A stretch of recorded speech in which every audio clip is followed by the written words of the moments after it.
World War II Allied strategic bombing targets were selected based on their destruction's detrimental effect on the Reich's war effort. Priority target types changed throughout the war based on Allied goals. In 1944, Germany's oil and oil supplies were selected as primary bombing targets.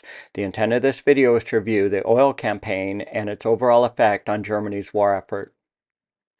This table lists the USAAF strategic bombing priority phases from a 1945 declassified British World War II bombing study document. The 8 bombing phases are summarized in this chart, including the phase date range, and target priority. Although oil facility attacks started earlier, they became the #1 priority of the combined bomber offensive on September 16, 1944, and remained the top priority until the end of the war. This page from a December 1944 Air Intelligence Weekly Summary document outlines the goal of the oil bombing campaign. The goal of the bombing efforts will be to strip Germany from its Axis oil by destruction of its oil production facilities. The payback of this bombing effort will be great. Without oil, the German Army, Air Force, and Navy will grind to a halt. This chart from a 1945 United States Strategic Bombing Survey report on Germany's oil industries outlines Germany oil stocks as the war progressed. The x-axis is a month and year from January 1940 to December 1944. The y-axis is the kilo metric tons of oil from 0 to 1800. The dotted line in the body of the chart represents the stocks of Reich aviation fuel, motor gasoline, and diesel oil. The top annotations represent major war event timelines. Allied bombing of oil installations occurred within this time frame. Oil stocks catastrophically plummeted during this phase. This pie chart from a 1945 intelligence document summarizing the air victory in Europe lists the distribution of tonnage dropped by both the USAAF and RAF over Reich-occupied territories by target category. The USAAF dropped 126,000 tons of bombs, while the RAF dropped 110,000 tons of bombs on oil facilities. As we shall see, destruction of the oil facilities had more of an effect on Germany's war effort than any of these other targets. Oil was Germany's Achilles heel in the ability to conduct a war. At the start of the war, Germany was cut off from international oil supplies. Germany relied on oil production from occupied territories, synthetic oil produced from domestic coal, and domestic and looted stockpiled quantities.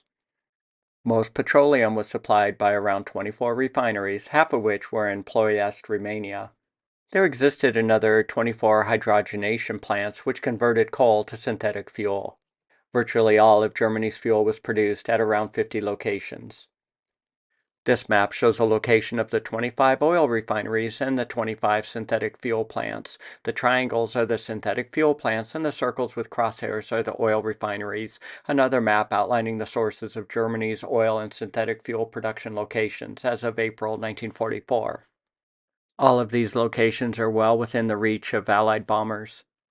This image represents a flowchart of a typical World War II German oil refinery. There are many vital links in this outdoor refinery which are susceptible to bombing. Refinery outputs include lube oils, heavy fuel oils, diesel fuel, kerosene, and motor fuels.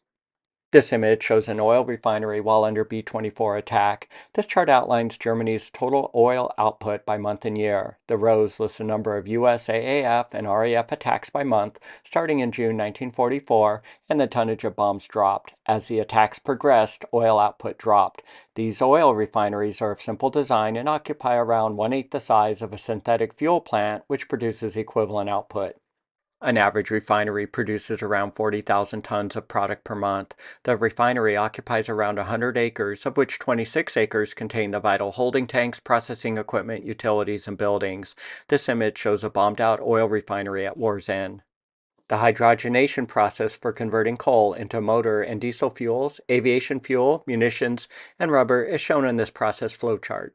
More bombing effort was spent on targeting these synthetic fuel plants than petroleum refineries. Bombing started early in May 1944. This is a picture of the destroyed large Leuna synthetic fuel and chemical plant. Its product-producing capacity was reduced by 90% from the 8,643 bombs striking the plant over 22 attacks. One other significant note, most of the German Air Force fuels were from the hydrogenation process, not from petroleum refineries, as shown in this chart representing sources and quantities of aviation fuel.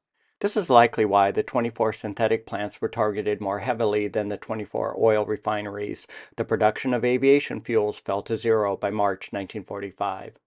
So, what were the consequences of targeting the 50 or so oil and fuel producing plants and refineries? Lack of oil dramatically affected Germany's fighting capability. There are many examples of how the oil and fuel shortage and conservation methods affected the war effort.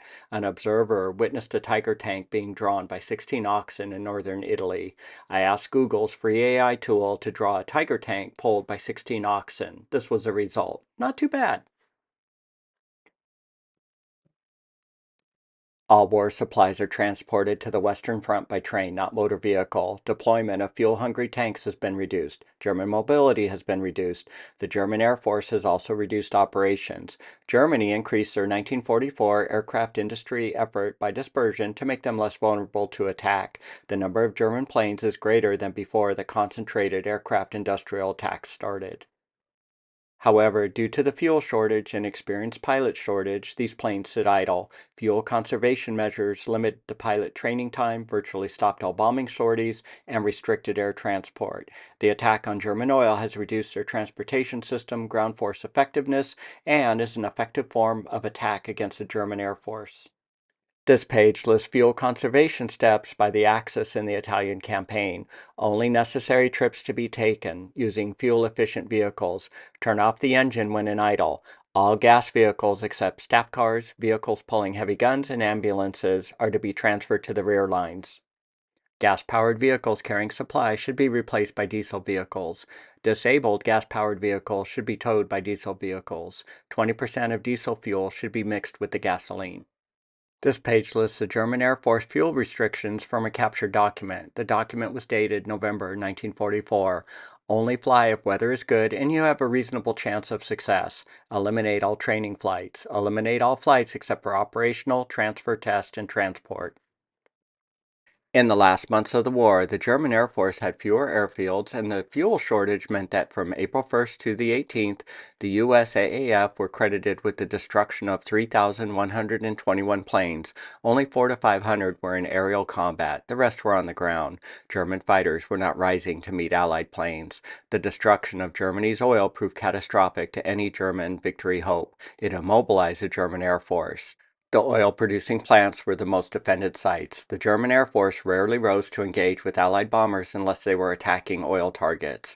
On this page, from a 1945 German command interrogation document, Field Marshal von Rundstedt lists the reasons why Germany lost the war.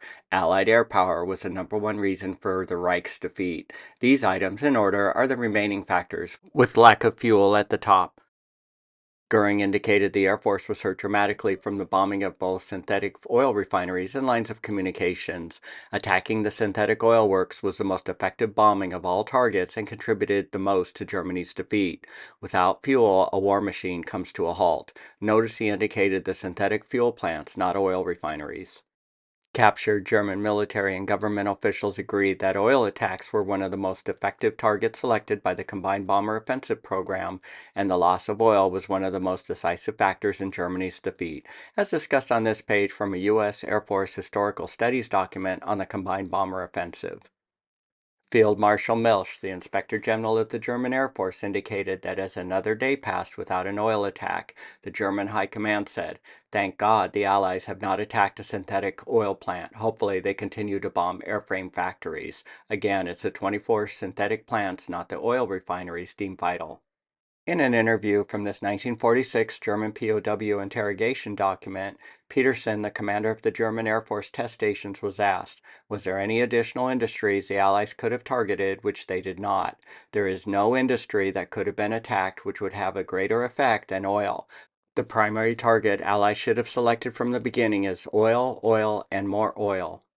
Given the criticality of oil and fuel to Germany's war machine, why were the some 25 synthetic fuel plants and 25 oil refineries not targeted sooner?